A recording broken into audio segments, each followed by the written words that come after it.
Situata hidrologjike në kaskadën e lumit të Drin paraqitet aktualisht e qëndrueshme, pavarësisht rritjes së ndjeshme të prureve ujore si pasojë e rreshjeve të ditëve të fundit.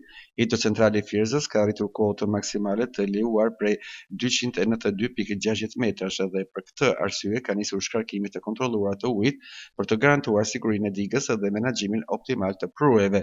Burimet zyrtare bëjnë të ditur se Fierza po shkarkon aktualisht rreth 500 metra kub ujë për sekond përmes poshtës së tretë, ndërkohë që prodhimi i energjisë elektrike vjen normalisht me 3 turbina në funksion të plotë.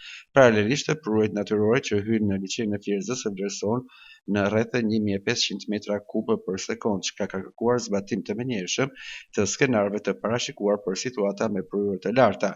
Korporata elektroenergjetike shqiptare konfirmon se rreth 60% e prureve ujore në të gjithë kaskadën e Drinit po shkarkohen në mënyrë të kontrolluar dhe të koordinuar, duke ndihmuar në stabilizimin e niveleve të ujit dhe në uljen e ndjeshme të rrezikut për përmbytje në zonat e poshtme të bazenit, përfshi zonat e banuara dhe tokat mbytësore.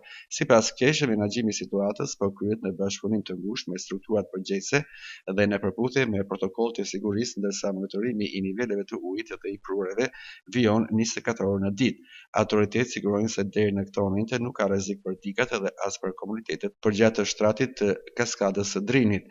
Nga ana tjetër, kesh u bën thirrje banorëve të zonave përreth të qëndrojnë të informuar përmes kanaleve zyrtare dhe të shmangen lëvizjet e panevojshme pranë shtratit të kaskadës së Drinit, veçanërisht në periudha me shkarkime të shtuara. Situata mbetet në vëzhgim të vazhdueshëm dhe çdo ndryshim do të komunikohet në kohë reale.